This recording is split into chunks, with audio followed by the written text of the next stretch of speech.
காங்கிரஸா இப்படி பண்ணுறான் அப்படிங்கிற அளவுக்கு அவங்களுடைய நிலை வந்து ரொம்ப அழுத்தம் கொடுத்து திராவிட முன்னேற்ற கழகத்திற்கு உரித்தான அந்த கூட்டணி தர்மத்தை ஒருத்தருக்கு ஒருத்தர் மீறுகிற அளவிற்கு தடித்தனமாக சென்றது.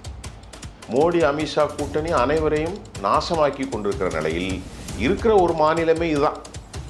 நாமளே 16 மாநிலங்களில் ஆட்சி இழந்து போயிட்டோம். தொடர்ந்து தோல்வி, மராட்டியத்தில் தோல்வி, பீகாரில் தோல்வி. ஆக டிஎம்கே இந்த போராட்டத்தில், இந்த போட்டியில் உச்சகட்டத்தில் அவர்கள் அந்த ரேஸில் முன்னால் நிற்கிறாங்க. இப்போ டிஎம்கேக்கு இவங்க ஏன் முக்கியத்துவம் அப்படின்னு பார்த்தா வேற ஒன்றும் கிடையாது. அவங்கள்ட்ட அதை 0.43% இன்க்ரீஸ் பண்ணுறதுக்கு ஏதாவது இருக்கா? ஒன்றுமே கிடையாது. அப்போ ஏன் டிஎம்கே பயப்படுதுன்னா விஜய் ஃபேக்டர் தான். நான் என்ன கேட்குறேன், டிஎம்கே அதில் வந்து திருமாவளவனுடைய நேரம் ரொம்ப தப்பு. டிஎம்கே 179 நிற்கினா நீ நிற்க வேண்டியதானப்பா. திருமாவளவனுக்கு 10 சீட்டு கொடுக்கலாம் சார். நீங்கள் குறித்து வச்சுருக்க சார், குறைந்தபட்சம் 10 சீட்டு சார். 10% ஓட்டு வச்சுருக்கா சார். டிஎம்கே 30% சார். லட்டு போல திமுகவுக்கு கிடைக்கிறது 2 ஓட்டு.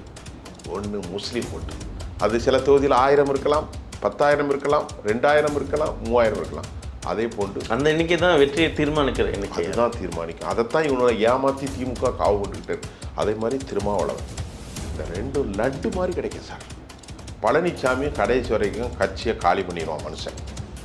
பழனிசாமி இருக்க வரைக்கும் அந்த கட்சி விளங்காது.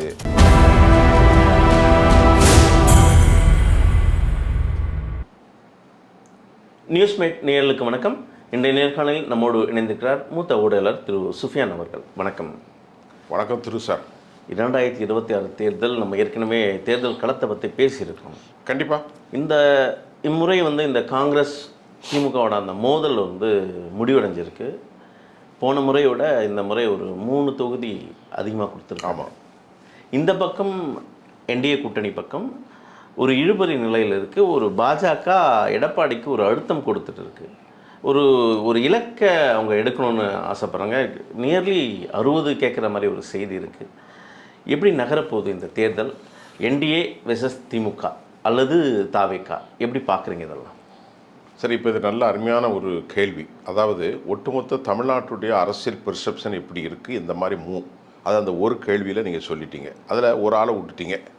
அது அவர் இதுக்குள்ளே வரமாட்டார், அதனால் நீங்கள் கேட்கல. யார்? சீமான். இந்த 3ஐயுமே சேர்த்துட்டீங்க. அவர் தனித்தானே எப்போ நிற்பார், அதனால் அவருக்கு இலக்கலை இல்லை. இப்போ இந்த சேர்ப்பு இருக்கு பாருங்கள், அணி சேர்க்கை. இதில் வந்து திமுக ஒரு பெரிய சக்ஸஸ்ஃபுல் ரோல் பண்ணியிருக்காங்க. காங்கிரஸ் கட்சி வழக்கத்திற்கு மாறாக இந்த முறை காங்கிரஸா இப்படி பண்ணுறான் அப்படிங்கிற அளவுக்கு அவங்களுடைய நிலை வந்து ரொம்ப அழுத்தம் கொடுத்து திராவிட முன்னேற்ற கழகத்திற்கு உரித்தான அந்த கூட்டணி தர்மத்தை ஒருத்தருக்கு ஒருத்தர் மீறுகிற அளவிற்கு தடித்தனமாக சென்றது. ஆனால் அதில் ரொம்ப கவனமான ஒரு சக்ஸஸ்ஃபுல் ஆப்ரேஷன். ஒரு பொலிட்டீஷியனாக ஸ்டாலின் மிக மிக மிக மிக வெற்றி அடைந்திருக்கிறார். அவரை பார்த்தா பலவிதமான யூகங்கள், அவர் உடல்நிலை சரியில்லை, அப்படி இல்லை, இப்படி இல்லை என்று கிளப்பிவிடப்பட்ட அனைத்திற்கும் எப்பவுமே அவர் முடிச்சிட்டார். ஆனால் மிகச்சிறந்த அரசியல்வாதியாக அவர் உருவாகியிருக்கிறார். ஏன்னு கேட்டிங்கன்னா 21 வெற்றி, 24 வெற்றி, 19 இது எல்லாமே ஸ்டாலின் தான் நடத்தினார். 2019 எலெக்ஷன்லேயும் அவருடைய தலைமை தான். அவர் அப்பா இறந்துட்டார். 21 அவர் தான், 24 அவர் தான். எல்லாத்துலேயும் 39 சீட்டு. இப்போ இந்த முறை இந்த கூட்டணியில் காங்கிரஸ் கட்சியினுடைய 3ஆம் நிலை பேச்சாளர்கள் மாணிக் தாக்கூர், ஜோதிமணி, அதுக்கு கீழே இருந்த எல்லாரும், பிரவீன் சக்கரவர்த்தி கண்ணா பின்னான்னு பேசினாங்க. இன்க்ளூடிங் கிரீஷ் ஜொடேக்கர் வரை எதையுமே வாங்காமல் கீழ்மட்டத்தில் 2ஆம் நிலையில் அவன் பேசினதெல்லாம் கணக்கு எடுக்கக்கூடாது, நான் பேசியிருக்கேனா அப்படிங்கிற மாதிரி தெளிவாக ஆடுற மாட்டை ஆடி பாடுற மாட்டை பாடி பாலை கறந்த கதை. நம்ம ராமராஜன் மாதிரி கறந்துட்டார். எப்படின்னு கேட்டால் இதுக்கு ஒரு பெரிய லாபி. இது யாருக்கும் தெரியாது, எந்த பத்திரிகையிலும் செய்தி வரல. ஆனால் இது உண்மை. எனக்கு டெல்லியில் நிறைய தொடர்புகள் உண்டு, அக்பர் சாலையிலையும் இங்கேயும் நிறைய தொடர்புகள் இருக்கிறது. நண்பர்களாக நாங்கள் பேசிக்கிறோம். இந்த கூட்டணியை உடைக்கிறதுக்கு ஒருவேளை ஆர்எஸ்எஸ், பிஜேபி உள்ளே இருக்கலாம். அதை பற்றி ஆதாரங்கள் எங்களுக்கு இல்லை. எல்லா மட்டத்திலும் ஆர்எஸ்எஸ் ஊடி தான் இருக்கிறது. இந்த கூட்டணியில் ராகுல் காந்தியினுடைய ஆசீர்வாதம் இல்லாமல் தமிழ்நாட்டுடைய லோக்கல் தலைவர்கள் இப்படி பேச மாட்டாங்க அப்படின்னு நான் பல இடத்துல சொன்னேன். அதன் நிரூபணமாக இருக்கிறது இந்த புரோக்கரேஜ், இந்த மீடியேட்டர்ஷிப். யார்? வேற யாரும் இல்லை, திரு ப. சிதம்பரம். அவர் தான். அவருக்கும் ராகுலுக்கும் அதிகமான ஆகாது. இந்த முறை அவர் நேரடியாக ஸ்டாலினோடு பேசி சோனியா காந்தியை டெல்லியில் சென்று சந்தித்து இந்த கூட்டணி விட்டால் நமக்கு பல சிக்கல். 2029ஆம் ஆண்டு தனிச்சு நின்று யாரை பேசுவீங்க? மோடி அமித்ஷா கூட்டணி அனைவரையும் நாசமாக்கி கொண்டிருக்கிற நிலையில் இருக்கிற ஒரு மாநிலமே இதுதான். நாமளே 16 மாநிலங்களில் ஆட்சி இழந்து போயிட்டோம். தொடர்ந்து தோல்வி, மராட்டியத்தில் தோல்வி, பீகாரில் தோல்வி. அதனால் கொஞ்சம் யோசிங்கன்னு சொல்லி இந்த அம்மாவுக்கும் காங்கிரஸ் இது திமுக மீது ஒரு சாஃப்ட் கார்னர் உண்டு. திரு கருணாநிதி மன்மோகன் சிங் காலத்தில் பையனுக்கும் அவங்களுக்குமே கொஞ்சம் லடாய் வந்து, சரி நீங்கள் எடுத்த முடிவு எடுத்துக்கிடுங்கன்ற மாதிரி பேசி இதை சக்ஸஸாக முடித்தது ஸ்டாலின் மற்றும் சிவகங்கை சார்ந்த நம்முடைய ப. சிதம்பரம். அது சிதம்பரம் ஜெயிச்சிட்டாரு. இப்போ அவங்களுக்கு வந்து ஒரு 3 தொகுதி இவ்வளவு போராட்டம் பண்ணி 41+2 கேட்டாங்களாம். கடைசியாக 39+2 கேட்டாங்க. சித்ரஞ்சன் தாஸ் வீதியில் கேசி வேணுகோபாலும் அதே மாதிரி ஒரு பேர் என்னது ஜொடேக்கர் இவங்கள்லாம் வந்து பேசியும் முடியாமல் டெல்லியில் சோனியா வந்து சொல்லி டிஎம்கே நம்ம கூட ரொம்ப இதாக இருப்பாங்க, அப்படிலாம் விட்டுறக்கூடாதுங்கிற மாதிரி 28 தொகுதிகளை கொடுத்துட்டாங்க. இப்போ ஃபைனல் ஆயிட்டு. செல்வ பெருந்தகை யாருடைய ஆளுன்னா எனக்கு தனிப்பட்ட முறையில் தெரியும்.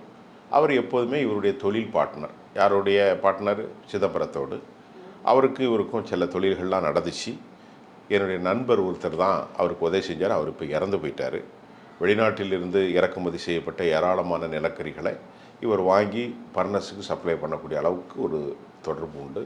ஆக செல்வ பெருந்தகையும் அவரும் ரகசியமாக செயல்பட்டார். அவர் டிஎம்கேக்கு கொஞ்சம் எதிர்ப்பு இல்லாமல் இருந்தார். ஆக இப்போ நம்ம இது முடிஞ்சிட்டு இந்த கூட்டணி ஜெல்லாகுமா? அது ஜெல்லாகும். ஏன்னா காங்கிரஸ் கீழே ஒன்றும் பெரிய அளவில் இல்லை, அந்த 4.5% தான். ஆனால் காங்கிரஸ் என்னெல்லாமோ சொன்னாங்க. 1980 உங்கள் பாட்டி இருக்கும்போது அப்போ ராகுல் காந்தி வயசு 8 வயசு. இப்படி தான் திமுக அவங்க பாட்டியை கூப்பிட்டு ஏமாற்றி போட்டாங்க. நேருவின் மகளே வா, நிலையான ஆட்சி தான்னு அதை சொல்லியிருக்காங்க. 2006 34 தொகுதி வந்து மைனாரிட்டியாக இருக்கும்போது நமக்கு எதுவும் தரல சொல்லி அவருடைய மண்டையை கழுவி அவரை சில வேலைகள் செஞ்சுருக்கிறாங்க. இதை சக்ஸஸ்ஃபுல்லான ஏவுகணைகள் மூலம் திரு ஸ்டாலின் முடிச்சிருக்காரு. அந்த ஏவுகணையை எடுத்து சென்ற களத்தில் நம்ம செட்டியார் ஐயா ப. சிதம்பரம் தான் ரொம்ப அழகாக முடிச்சிருக்காரு. இதன் மூலமாக இதுவரை தமிழ்நாட்டு வரலாற்றில் நான் ஒரு பத்திரிகைக்காரன் தான், இவ்வளோ பெரிய கூட்டணியை பார்த்ததில்லை. மெகா கூட்டணி. அரசுக்கு எதிராக ஊழல் இருக்கிறது, அரசுக்கு எதிராக லோக்கல் இஷ்யூ இருக்கிறது, ஆன்டி இன்கம்பன்சி இருக்கிறது, அப்புறம் அரசுக்கு எதிராக அரசு ஊழியர்கள், பியூரோக்ராட்ஸ் எல்லா துறைகளிலும் போராட்டம். அதை மாறன்னா 1 அரையும் 1.5 2 2 4 இது உண்மைதான் அப்படிங்கிறது தான் அவர் இப்போ கூட்டணியில் ரொம்ப தெளிவுபடுத்தியிருக்கார். நான் எப்போதும் ஒன்றை சொல்வேன், அதை இப்போது சொல்கிறேன். முதலுடைய அணி திமுக, 2வது அணி திருமாவளவன். விடுதலை சிறுத்தை கட்சிகள் கிட்டத்தட்ட 15% மேலே இருக்கும். தலித் வாக்குகளில் பாதிக்கு மேலே பறையர்குடிகளுடைய வாக்குகளை தன்னகித்து கொண்டிருக்கிறார். இஸ்லாமியர்களுடைய வாக்குகளும் திருமாவளவனுக்குத்தான் உள்ள போகிறது, ஒரு குறிப்பிட்ட சதவீதம். அப்படி இருக்கும்போது அவர் ஒரு 10% வாக்குகளுக்கு மேல் கண்டிப்பாக வைத்திருக்கிறார். 3வது தான் காங்கிரஸ், 4வது மறுமலர்ச்சி திமுக இருக்கலாம், இடதுசாரிகள் இருக்கலாம், அப்புறம் தேமுதிக இருக்கலாம். இதெல்லாம் வலு இப்போ எல்லாருக்கும் செட்டப் பண்ண போகிறாங்க. அதில் நமக்கு கிடைச்ச தகவல் என்னென்னா, காங்கிரஸுக்கு 28 மற்றவங்கள்ட்டலாம் ஒரு மதிமுகவுக்கு 4 தொகுதி தான் கொடுக்க போகிறாங்க. கம்யூனிஸ்ட்டுகளுக்கும் சீட்டுகளை குறைக்க போகிறாங்க. ஆளுக்கு 6க்குன்னு இல்லை, 4 தொகுதி தான் செய்தி வந்திருக்கு. திமுகவுக்கு ஆதரவாக ஒற்றையில் நிற்கக்கூடிய தமீமுன் அன்சாரி, மனிதநேய மக்கள் கட்சி, அப்புறமா பாப்புலர் ஃப்ரண்ட் ஆஃப் இந்தியா, வேல்முருகனுடைய கட்சி, இந்த மாதிரி நிறைய துறைகள் எல்லாருமே சூரியனில் நிற்க போகிறாங்க. தனி அரசு, கொங்கு, இதெல்லாம் இது நாளைக்கு சூரியன் வெற்றி பெற்ற கணக்கில் வரணும். ஒருவேளை விஜய் மாதிரி ஆட்கள் வந்து குழப்பிட்டா பெரும் பிரச்சனை வந்துருங்கிறதுனால மிகுந்த கவனத்தோடும் இதை நம்ம மருமகனை வச்சே கொடுக்க வேண்டியதெல்லாம் கொடுத்து செட்டப் பண்ணி பக்காவாக, மருமகன்னா யார்? எனக்கு மருமகன் இல்லை, ஸ்டாலினுடைய சொல்கிறீங்க, அவர் தான் எல்லாமே பண்ணி அருமையாக பண்ணியிருக்காரு. ஆக டிஎம்கே இந்த போராட்டத்தில், இந்த போட்டியில் உச்சகட்டத்தில் அவர்கள் அந்த ரேஸில் முன்னால் நிற்கிறாங்க. திமுகவோட கூட்டணியோட வலுவை அழகாக சொன்னீங்க. இதில் காங்கிரஸ்க்கு ஒரு நிலைப்பாடு எடுத்திருக்காங்க, அது முடிவடைஞ்சிருச்சு. இது விசிகா எப்படி இதை எத்தனை தொகுதி அவங்களுக்கு தரப்போகிறாங்க, அவங்க சுகமாக போவாங்களா, அவங்களும் ஒரு குறிப்பிட்ட இலக்கை அவங்க நோக்கி தான் பயணிக்கிறாங்க. நேற்று கிடைத்த தகவலில் விசிகாவுக்கு 6 என்று தான் வந்திருக்கிறது. நான் ஏற்கனவே 2 காணொலிகளில் சொல்லும்போது விசிகாவுக்கு இந்த முறை 10 கிடைக்கும் அப்படின்னு சொல்லியிருந்தேன். ஏன்னா காங்கிரஸ் வந்து விஜய் நேற்று பேசும்போது என்னை ஏமாற்றிட்டாங்கன்னு சொல்லியிருக்காரு, கொக்கரிக்கிறார். அதனால் விடுதலை சிறுத்தைகள் கட்சிக்கு இந்த முறை 6 தான் கொடுப்பார்களா அல்லது ஒரே ஒரு தொகுதி கொடுக்கலாம், 7ஆக கொடுக்கலாம் நான் நினைக்கிறேன். இல்லை, இங்கே தான் ஒரு முரண்பாடு இருக்குது. இப்போது தேமுதிக உள்ளே வந்துட்டாங்க. அவங்களுக்கு எத்தனை தொகுதி நிர்ணயம் பண்ணியிருக்காங்க, அவங்களும் ஒரு ராஜ்யசபா இலக்கை நோக்கி போவாங்க. ராஜ்யசபா கொடுத்தாச்சு. இப்போ காங்கிரஸ்க்கு ஒரு ராஜ்யசபா கொடுத்தாச்சு. அடுத்த ஒரு கூட்டணி ஒன்று இருக்கு இல்லையா, இப்போ எப்படியும் திருமாவளவன் விசிகா சார்ந்து அவங்களுக்கும் ஒரு ராஜ்யசபா சீட் வேணும். இதெல்லாம் எப்படி இவங்க மேனேஜ் பண்ண கஷ்டம்தான். திருமாவளவனை கன்வின்ஸ் பண்ணுவாங்க. எப்படி கன்வின்ஸ்? அதாவது இங்கே ஓட்டு வங்கி கிட்டத்தட்ட 1% குறைவாக இருக்கும் தேமுதிகவுக்கு ஒரு இலக்கு. காங்கிரஸ் நீங்கள் விசிகாவுடன் ஈவன் காங்கிரஸையும் தேமுதிகவும் நீங்கள் ஒரு வட்டம் எடுத்தீங்கன்னா இதில் வாக்கு வங்கின்ற ஒரு சதவீதத்தில் விசிகா தான் இருக்குது அதிகமாக. நானே சொல்லிட்டேனே, எதுக்கு இவங்க கம்மியாக ஒரு இடத்துல இருக்கு? இல்லை, அதாவது இந்த திருமாவளவன் ஒரு சாஃப்ட் கார்னர் பொலிட்டீஷியன். இந்த அம்மா இருக்காங்க பாருங்கள், இவங்களுக்கு ஒன்றுமே கிடையாது, 1% தான் இருக்குது. இந்த 1% ஏன் டிஎம்கே, அவங்க அவ்வளோ பெரிய முக்கியத்துவமான ஆள் கிடையாதுங்க. கேப்டன் இருக்கும்போது 10.5%, முதல் எலெக்ஷனில் 6, அதுக்கப்புறம் 8.25%, அதுக்கப்புறம் 10, அதுக்கப்புறம் கேப்டன் உயிரோடு இருக்கும்போதே மக்கள் நல கூட்டணியில் அவங்க பெற்றது 6.13% 2016. அதுக்கப்புறம் 1.5%, அதுக்கப்புறம் கழுது தெஞ்சு கட்டரும்பா 0.43%. இப்போ டிஎம்கேக்கு இவங்க ஏன் முக்கியத்துவம் அப்படின்னு பார்த்தா வேற ஒன்றும் கிடையாது. அவங்கள்ட்ட அந்த 0.43% இன்க்ரீஸ் பண்ணுறதுக்கு ஏதாவது இருக்கா? ஒன்றுமே கிடையாது. அப்போ ஏன் டிஎம்கே பயப்படுதுன்னா விஜய் ஃபேக்டர் தான் முக்கியமாக. அவங்க ஒரு நாயுடு சமூகத்தை சார்ந்தவர், நல்லா கவனிச்சுடுங்க. போன தேர்தலில் மணித்தானக்குறையத்தை 5000 ஓட்டுலாம் தோத்தாங்க. விருதுநகர் அவங்களுக்குன்னு கொஞ்சம் ஓட் பேங்க் இருக்குது, விருதுநகரில் இருக்குது. அதே போன்று நீங்கள் சொன்னீங்கன்னா வட மாவட்டங்களில் திண்டிவனம், ஈரோடு, விருத்தாச்சலம், அந்த மாதிரி விழுப்புரம், கள்ளக்குறிச்சி, அப்புறமா ஸ்ரீவில்லிபுத்தூர், ராஜபாளையம், மதுரையில் கொஞ்சம் ஏரியா, இப்படி ஒரு 10, 20, 25 தொகுதிக்கு அவர்களுக்கு சொல்லிக்கொள்ளக்கூடிய வாக்குகள் 5000, 7000, 8000 அப்படி இருக்கும். மற்றபடி நிறைய தொகுதிகளில் வாக்குகள் இல்லை அவங்களுக்கு. டிஎம்கே என்ன கணக்கு போட்டு அவங்கள முக்கியத்துவம் கொடுத்தாங்கன்னு கேட்டால் 234 ஒரு 40 தொகுதிகளுக்கு அவங்களுக்கு சராசரியான வாக்குகள் இருக்குது. ஃபீல்டு ஒர்க்கு செய்கிறதுக்கு அந்த கட்சியில் உள்ள ஆட்கள் இருக்காங்க. இப்போ சேலத்துலலாம் அவங்களுக்கு கொஞ்சம் இருக்குது. இதை டிஎம்கே அவர் கோயம்புத்தூர்லேயும் இருக்குது. கோயம்புத்தூரில், விருதுநகர்லலாம் நாயுடு தெலுங்கு மக்களுடைய வாக்குகள். இப்போ டிஎம்கே தெலுங்கு மக்கள் வாக்குகளை அப்படி கவுற காரணம் அவர்களுக்கு ஒரு ப்ளஸ் பாயிண்ட். இன்றைக்கி சென்னையிலே 40% தெலுங்கர்கள் தான் இருக்காங்க. சென்னையிலேயே 40% தெலுங்கு மக்கள் இருக்காங்க. மதிமுக திரு வைகோ அவர்களும் தெலுங்கு சமூகத்தை சேர்ந்தவர். அதை பார்க்க மாட்டாங்க, வைகோ அப்படி சொல்லலை, அதை பார்க்க மாட்டாங்க. அதே மாதிரி பிரேமலதா இவங்களும் தெலுங்கு சமூகத்தை சேர்ந்தவர். ஏற்கனவே திராவிடியன்ஸ் மூவ்மெண்ட்டுங்கனால தெலுங்கு மக்கள் எப்போ டிஎம்கேக்கு ஆதரவாக இருக்காங்க, அதை அவங்க கோஆர்டினேட் பண்ணிட்டாங்க. ஒன்று. இரண்டாவது, இந்த லெவலில் திருமாவளவனை பற்றி கேட்கும்போது நான் தான் சொன்னேன், பறையர்குடி சமூகத்தினுடைய ஒட்டுமொத்த தலைவரா அவர். பறையர்குடின்லாம் சொன்னால் அவருக்கு பிடிக்காது, ஏன் தெரியுமா, பேர் சொல்கிறதில்லை, நான் அனைவருக்குமான தலைவர் தான் சொல்லுவார். நீங்கள் சொல்கிற மாதிரி நான் பறையருக்கோ பல்லருக்கோ அப்படியெல்லாம் தலைவர் கிடையாது. நான் மக்களின் தலைவர், அனைவருக்குமாக ஒடுக்கப்பட்ட மக்களின் தலைவர், அதான் உண்மையும் கூட. அப்படி இருக்கும்போது என்ன பிடிக்காட்டாலும் எனக்கு ஜாதியை சொல்கிறான், எனக்கு பிடிக்காது என் மதத்தை, அதாவது எனக்கு ஜாதியே பிடிக்காது, ஆனால் என்னை கூப்பிட்டு என் ஜாதி சொல்லி தான் என்னை கூப்பிடவே செய்யலாம். ஒரு பேச்சுக்கு சொல்லுவாங்க, நீங்கள் விரும்பினாலும் விரும்பட்டேன்னு அப்படி ஒரு பெர்செப்ஷன் உருவாயிட்டு. அப்போ அவர் அழுத்தம் கொடுத்து டிஎம்கேட்ட கேட்கணும். அவரை விட்டாச்சுன்னா டிஎம்கே காலி. இளைய பெருமாளுக்கு அப்புறம் தமிழ்நாட்டில் நீங்கள் சொன்னால் நம்ப மாட்டீங்க, நான் தென்பகுதி தமிழ்நாட்டை சேர்ந்தவன், அங்கே வரைக்கும் மிகப்பெரிய அளவுக்கு விடுதலை சிறுத்தைகள். அதான் ஒரு கொள்கையை மற்றவங்கள்லாம் ஒரு சீட் ஷேரிங்ன்றதை ஒரு அவங்களோட இலக்காக போகிறாங்க. இங்கே திருமாவளவன் மட்டும் ஒரு கொள்கை ரீதியாக தான் அந்த திமுக கூட்டணியில் இணைஞ்சிருக்காரு, சித்தாந்த ரீதியாக. சித்தாந்த ரீதியா அது உண்மைதான். அவருடைய அதனாலதான் திமுக விசிகாவை ஏமாத்துகிறது. திமுக அப்படித்தானே ஏமாத்துவான். திமுகவை பொறுத்தவரை கலைஞர்கிட்ட போய் கேட்டா, தம்பி கொடுப்பதற்கோ மனம் இருக்கிறது, ஆனால் இந்திய அரசியல் சட்டமோ இத்தனை தொகுதிகளை கொடுத்திருக்கிற போது உங்களுக்கெல்லாம் நெஞ்சத்தில் மட்டுமே இடம் இருக்கிறது, அதை ஏற்றுக்கொண்டு பெருமையோடு கழகத்தின் பின்னால் பயணிங்க. அப்போ நீ அப்படி நிற்க வேண்டியதானே? நான் என்ன கேட்குறேன், டிஎம்கே அதில் வந்து திருமாவளவனுடைய முன்னேற ரொம்ப தப்பு. டிஎம்கே 179 நிற்கினா நீ நிற்க வேண்டியதானப்பா. திருமாவளவனுக்கு 10 சீட்டு கொடுக்கலாம் சார், நீங்கள் குறித்து வச்சுருங்க சார், குறைந்தபட்சம் 10 சீட்டு சார். 10% ஓட்டு வச்சுருக்காது சார். டிஎம்கே 30% சார். தலித் சமூகம் 77 நல்லா புரிந்து கொள்ளுங்கள், எம்ஜிஆருடைய வாக்கு வங்கி. செல்வி ஜெயலலிதா இருக்கும் வரை எம்ஜிஆருடைய வாக்கு வங்கி. இப்பொழுதுதான் இந்த 45 வருஷத்தில் கொஞ்சம் கொஞ்சமாக, இன்னைக்கு 45 வருஷத்துக்கு முன்னாடி 76களில் படிப்பறிவு இல்லாத மக்கள், இன்னைக்கு 26ல் அந்த மக்கள் சமூகம் அழகாக மாறிட்டு. எங்கள் ஊர்லேயே நாங்கள் பார்க்குறோம், குடிசைகளெல்லாம் இன்றைக்கு கோபுரமாக மாறி இருக்கிறது. எல்லா பிள்ளைகளும் நல்லா படித்து மேலே வந்துக்கிட்டு இருக்காங்க. சாதி அடக்குமுறை இருக்குது, சாதி ஒடுக்குமுறை இருக்கிறது, இன்னும் இரட்டை கொலை முறை இருக்கிறது, சுடுகாடு பிரச்சனைகள் இருக்கிறது, சைக்கிளில் செல்ல முடியல, முடிவெட்டும், அதெல்லாம் ஒரு பக்கம் இருக்குது.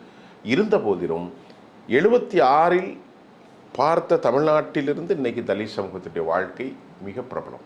அப்படி இருக்கும்போது நமக்காக பேசுவதற்குன்னு ஒருத்தன் இருக்கிறான், அவன் திருமாவளவன் தான் என்ற நம்பிக்கை அந்த சமூகத்தில் உறுதியாக உறுதியாக உறுதியாக வந்துட்டு அன்னைக்கு இல்லை. அதனால் எல்லோரும் காவு கொண்டாங்க அந்த ஓட்டை.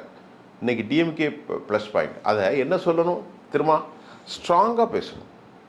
நாங்கள் இருக்கும் இடத்தில் பாஜகவுக்கும் பாமகவுக்கும் இடமில்லை, மதவாதத்துக்கும் இடமில்லை, சாதிவாதத்துக்கும் இடமில்லை, சித்தாந்த ரீதியான கட்சி. அதற்காக திரு ஸ்டாலின் நீங்கள் எங்களை வஞ்சிக்கக்கூடாது அப்படின்னு ஸ்ட்ராங்காக பேசியிருந்தால் அவருக்கு 10 தொகுதி கிடைச்சிருக்கு. ஏன் நான் சொல்கிறது, தேமுதிகவுக்கு 6 தொகுதின்னு வந்திருக்கு தகவல். 6 கன்ஃபார்ம், மேலே போகிறது கஷ்டம். 6+1 தான். ஆனால் அவருக்கு 6 இவருக்கு 6. நான் தமிழ்நாடு முழுவதும் நாகர்கோயில் பாடசாலையில் ஆரம்பித்து தெங்கா அதாவது சென்னை கும்மிடிப்பூண்டி வரைக்கும் இருக்கிற ஒரே சமூகம் 2 சமூகம் தான். 1000 ஓட்டோ 2000. ஒன்று பறையர் சமூக மக்கள், தேவேந்திர குல வேளாளர்கள் அல்ல, நல்லா கவனிக்கணும், அருந்ததிகள் அல்ல. 2வது முஸ்லீம் கிறிஸ்தவர்கள். இந்த 3 பேர் தான். அதில் முஸ்லீமாக இருக்கான், கிறிஸ்தவன் ஜாதியாக போயிட்டான். நல்லா புரிஞ்சுக்கிட்டீங்களா நான் சொன்னது? கன்னியாகுமரி பாடசாலையிலிருந்து ஆந்திரா பார்டர் வரைக்கும், இங்கே வாணியம்பாடி தாண்டி வரைக்கும் 3 பேர் தான் எல்லா தொகுதியிலும் இருக்கான். நாடார் அங்கேயே கண்டெயின் ஆயிடுவான், முக்குளத்தோர் அங்கேயே கண்டெயின் ஆயிடுவான். புரியுதா உங்களுக்கு? நாயுடு இருக்காங்க, நாயுடு அடுத்த லெவலில் நாயுடு வந்துடுவாங்க, தெலுங்கு நாயுடு. புரியுதா உங்களுக்கு? நாயக்கர் வட இதிலே வந்துடுவான், கவுண்டர் மேற்கிலே வந்துடுவான். ஆக்சுவலி ஒரு சாலிட் அப்படின்னா 10% இருந்தால் 8% சாலிட் பேங்க், ஓட் பேங்க் 2 தான் சாலிட் சார். ஒன்று பறையர் சமூக மக்கள், தலித் மக்கள். 2வது உருது பேசும் முஸ்லீம்களும் தமிழ் முஸ்லீம்களும். ஆனால் கிறிஸ்தவர்கள் பிஜேபிக்கு எதிராக எல்லாம் ஒன்று இணைகிறாங்க. சவுத்தில் நாடார் கிறிஸ்டின், இங்கே பார்த்தீங்கன்னா சிஎஸ்ஐ கிறிஸ்டின் அங்கே இருக்குது, இங்கே வன்னியர் கிறிஸ்டின் இருக்குது, சைவ வெள்ளாளர் கிறிஸ்டின் இருக்குது சிவகங்கை பக்கத்தில். அதே போன்று திருச்சி பக்கத்தில் அது என்னது, இது பாரிவேந்தருடைய சமூகம், என்ன ஒரு சமூகம் உண்டு, அந்த இதெல்லாம் இருக்குது. அப்படி இருக்கும்போது யுனைட்டாக லட்டு போல திமுகவு கிடைக்கிறது 2 ஓட்டு. ஒன்று முஸ்லீம் ஓட்டு, அது சில தொகுதியில் 1000 இருக்கலாம், 10,000 இருக்கலாம், 2000 இருக்கலாம், 3000 இருக்கலாம். அதே போன்று அந்த எண்ணிக்கை தான் வெற்றியை தீர்மானிக்கிற எண்ணிக்கை, அதுதான் தீர்மானிக்கும். அதைத்தான் இவனோட ஏமாற்றி திமுக காவு கொண்டுக்கிட்டார். அதே மாதிரி திருமாவளவன், இந்த 2 லட்டு மாதிரி கிடைக்கும் சார். 15% சார் ஓட்டு. இன்னைக்கு சொல்கிறாங்க, இன்னைக்கு பிஜேபிக்காரங்க நைஸாக நினைச்சுறாங்க, எப்படி நானும் விஜய் எப்படினாலும் சிறுபான்மை, அவனுங்க நப்பா செய்வாருங்க, சிறுபான்மையினர் ஓட்டை பிரித்து கொண்டு போயிடுவான். எங்கே யார் சிறுபான்மை போடுவோம்? ஆனால் ஒரு சிறுபான்மையினர் விஜய்க்கு ஆதரவாக இருக்கா சார், இது வரைக்கும் யாரும் தெரியாது. நான் கலக்கரில் போய் எடுத்தேன், யார் தெரியுமா? கத்தோலிக்க கிறிஸ்தவர்கள். இந்த முறை நான் போய் பார்த்தேன், கன்னியாகுமரியிலிருந்து ஆரம்பித்து தூத்துக்குடி வரை, கன்னியாகுமரி, குளச்சல், முட்டம், மணப்பாடு, கூடுதாலை, பெரியதாலை, ஆலந்தலை, திருச்செந்தூர், வீரபாண்டியப்பட்டினம், புன்னக்காயல், இதெல்லாம் பெரிய தலைகள். நான் காயல்பட்டினம், அப்படி தூத்துக்குடி. இதில் டெல்டா கடலோர பகுதியில் வாழக்கூடிய ஃபெர்னாண்டஸ் கிறிஸ்தவர்கள், அவர்கள் சிஎஸ்ஐ கிறிஸ்தவர்கள் இல்லை, நல்லா கவனிங்க. அவர்கள் அனைவரும் இந்த முறை விஜய்க்கு போடுறாங்க. அது திமுக ஓட்டு, அண்ணா திமுக ஓட்டு எல்லாம் போகுது. இப்போ திமுகவோட கூட்டணி இந்த பலமில் இருக்குது. என்டிஏ கூட்டணி, அதிமுக வகிக்கும் என்டிஏ கூட்டணி எப்படி அவங்களோட சீட் ஷேரிங் இருக்குது? அது க்ளீன் பவுல்ட் ஆகி போச்சு, கதை முடிஞ்சுது. அதை பற்றி நான் நிறையெல்லாம் பேசலை, போர் அடிக்கும். நேற்று கூட நான் பேசியிருந்தேன், ஏன் போய் அதை போட்டு பேசிக்கிட்டு இருக்கேன், கதை முடிஞ்சு போன கதை. பழனிசாமி கடைசி வரைக்கும் கட்சியை காலி பண்ணிடுவான் மனுஷன். பழனிசாமி இருக்க வரைக்கும் அந்த கட்சி விளங்காது. ஆனால் நான் ஒரு 2 மணி நேரம் பேசலை, இதை பேசியாச்சு, போர் அடிச்சிடக்கூடாது, சுருக்கமாக முடிச்சிடுறேன். இவனுடைய அடுத்த இலக்கு, பிஜேபியுடைய இலக்கு நிதிஷ்குமாரை கிறுக்கனா ஆக்கிற கதை. நிதிஷ்குமாரை பைத்தியக்காரனாக ஆக்கிட்டாங்க. ஆக்கி கடைசியில் பிஜேபி ஆட்சி வந்துட்டா, சிவசேனாவை அங்கே கொண்டு வந்து கடைசியில் சிவசேனாவுடைய ஆட்சி வந்துட்டா. இப்படி எல்லா இடத்திலும் அவன் ஆட்சி கொண்டு வரானா. தமிழ்நாட்டில் இவங்க என்னமோ பெருசாக ஏடிஎம் கேட்குறேன். இந்த பேனலில் பேசக்கூடிய என்னுடைய நண்பர்கள் தான், ஆர்எஸ்எஸ் நண்பர்கள் தான். அமித்ஷா சொல்லிட்டார், எல்லாரும் ஒத்துமையாக இருங்க. அமித்ஷா என்ன பெரிய சொன்ன, நீ நல்லா இருக்கன்னா அமித்ஷாவுக்கு ஆசை, நீ நாசமாக போகணும் தான் அமித்ஷாவுக்கு ஆசை. நீ ஒன்றா எப்படி இணையணும்? ஒரு பக்கம் டிடிவி, ஒரு பக்கம் ஓபிஎஸ் போயிட்டார், அப்புறமா செங்கோட்டையன் வெளியே போயிட்டார். எல்லாரும் வெளியே போய் உடஞ்சி நாசமாக போய் இன்றைக்கி சின்னம்மாவை இன்றைக்கி சேர்க்காத காரணம் இப்போ அவங்க தனியாக கட்சி ஆரம்பிக்க போகிறான். ஆரம்பிக்கிற என்ன நோக்கம்? சேர்க்கக்கூடாதுங்கிறது தானே இவனுக்கு ஆசை. ஒத்து வந்துட்டால், சசிகலாவின் மூலம் வந்துட்டால் கட்சி ஒத்துமையாயிரும். அது ஒரு கரிஸ்மா பர்சனாலிட்டி. அதெல்லாம் வரக்கூடாதுங்கிறது தான். அன்னைக்கு பதவி ஏற்கிறதுக்கு முன்னாடியே வித்யாசாகர் ஓடி போயிட்டார். எங்கே சார்? கோர்ட்டு தீர்ப்பு வர்றதுக்கு முன்னாடி, பதவி ஏற்பதற்கு முன்னாடி நீ கான்ஸ்டியூஷன் பாடி என்ன செய்யண்டா, அரசியலமைப்பில் தலையெண்ணி அவர்களை ஆட்சியில் கொண்டு வந்திருக்கணும்ல. நீ ஓடி போய் அங்கே போய் உட்காந்துக்கிட்டா. இவர்கள்லாம் நல்லவங்க கிடையாது சார், இவங்கெல்லாம் மோசமானவங்க. பழனிசாமிகிட்ட 60 தொகுதியில் கேட்குறாங்க. சுருக்கமாக நீங்கள் கேட்ட கேள்விக்கு பதில் சொல்லிடுறேன். பழனிசாமி 24 சொல்கிறான் மனுஷன். அவன் என்ன சொல்கிறான்? பிஜேபி தமிழ்நாட்டில் இருக்கக்கூடிய அனைத்து கோயில்கள், ராமநாதபுரம், திருச்செந்தூர், திருச்சி, ஸ்ரீரங்கம், பழனி, சிதம்பரம், கபாலீஸ்வரர் கோயில், மயிலாப்பூர், எங்கெங்கெல்லாம் இருக்கோ அந்த தொகுதிகளை எனக்கு கொடு. நாகர்கோயிலையும் எனக்கு கொடு. அப்புறமா மேற்கு மண்டலம் எனக்கு கொடு. பிராமணர்கள் இருக்கக்கூடிய கும்பகோணத்தை எனக்கு கொடு. மத்திய சென்னை, தென் சென்னை, இந்த மாதிரி இடத்த கொடு. 60 தொகுதியை கொடு. நான் 40ல் நிற்கிறேன். மீதி ஏன் கூட இருக்கானோ பாருங்கள். இந்த புரட்சி பாரதம், அப்புறம் முதலியார் கட்சி, ஜான் பாண்டியன், பருவகுல நம்ம பெரியவர், அவர் நம்ம ஐயா வேந்தர், எல்லாத்துக்கும் நான் கொடுத்துக்கிறேன். ஆனால் நீ பாமகவுக்கு 17+1 கொடுத்துரு, மீதி அமமுகவுக்கு எல்லாம் நான் கொடுத்துக்கிறேன் அப்படின்னு இவன் சொல்கிறான். இவரை கூப்பிட்டு பேசுனாங்க. இந்த ஆள் 24க்கு மேலே கிடையாதுன்னு சொல்லி இங்கே வந்துட்டார். இப்போ அது எல்லாம் ஆகாது. அவங்க கூட்டணி கொடுத்தாலும் அது உருப்படாது, கூட்டணி கொடுப்பாட்டாலும் உருப்படாது. அவங்க ஜெயிச்சாலும் ஜெயிக்க போகிறதும் இல்லை. மக்கள்கிட்ட ஒரு பெர்செப்ஷன் வந்துட்டு, டிஎம்கே தோக்க வேண்டிய கட்சி தான் அது, அது ஊழலில் உச்சபட்சம்தான். ஆனால் இவர்களுடைய பலவீனம் திமுகவின் பலம். திமுகவுக்கு 2 பலம் சொல்லி முடிச்சிருட்டா. ஒன்று மைனாரிட்டி ஓட்டு, லட்டு மாதிரி. எந்த முஸ்லீமுக்கும் இவன் நன்மை செய்கிறானோ, எந்த கிறிஸ்தவனும் இல்லை, வேறு வழி இல்லை. ஏற்கனவே திருப்பரங்குன்றத்தில் பிரச்சனை பண்ணி விட்டான். வர்றதுக்கு முன்னாடியே திருப்பரங்குன்றத்தில் பிரச்சனை. படத்தை எடுத்து மீசியை முறுக்கிட்டு உட்காந்துட்டு இருக்கான் ஐச்சராஜா. மனுஷன் போய் படுத்துட்டார். அது ஒரு பக்கம் விட்டுருங்க. இப்போ வருவதற்கு அவங்களுக்கு பதட்டம் வருது. வடநாட்டு அரசியல் எவ்வளோ மோசம், ஆட்டுக்கறி திண்டான்னு அடித்து பல பேர், அந்த பிரச்சனை வந்துடக்கூடாதுன்னு சொல்லி டிஎம்கேக்கு போடுறான். டிஎம்கே அதை வரிசையாக சொல்லிகிட்டு இருக்கான். பெருசாக ஒன்றும் செய்கிறதில்ல, சொல்லிகிட்டு இருக்கான். வழியே இல்லைங்க. நான் முஸ்லீம் நண்பர்கள்லாம் போக கேட்டேன், ஒரு ஓட்டு கூட இந்த முறை போகாது திமுக தவிர. ஒரு ஓட்டு கூட போகாது சார். கிறிஸ்டின் ஓட்டு போகும். கிறிஸ்டின் ஓட்டு நான் சொல்லிட்டேன்ல, கத்தோலிக்க கிறிஸ்டின் சொல்லிட்டேன், சைவ புள்ளமார் கிறிஸ்டின் சொல்லிட்டேன். இந்த 2 ஓட்டுமே போகுது. ஆனால் சைவ புள்ளமார் கொஞ்சம் இருக்காங்க நிறைய பக்கம். ஆனால் முஸ்லீம் ஓட்டு லட்டு 5-5-6 இப்படி தான் போயிட்டுருக்கு. நாடார் சமூக ஓட்டு எப்போவுமே ஆர்எஸ்எஸ்க்கு ஆய்வாக மாறிட்டு, காங்கிரஸ் இப்போ தான் அவங்க சேர்த்தாங்க. ஆக இவர்கள் பலம் எனக்கு என்னவோ திமுக ரொம்ப உச்சக்கட்டத்தில் முன்னாடி போகிற மாதிரி தான் தெரியுது. பொறுத்திருந்தான் பார்ப்போம். தொடர்ந்து பேசுவோம். உங்கள் நேரத்தின் கருத்துக்கு மிக்க நன்றி.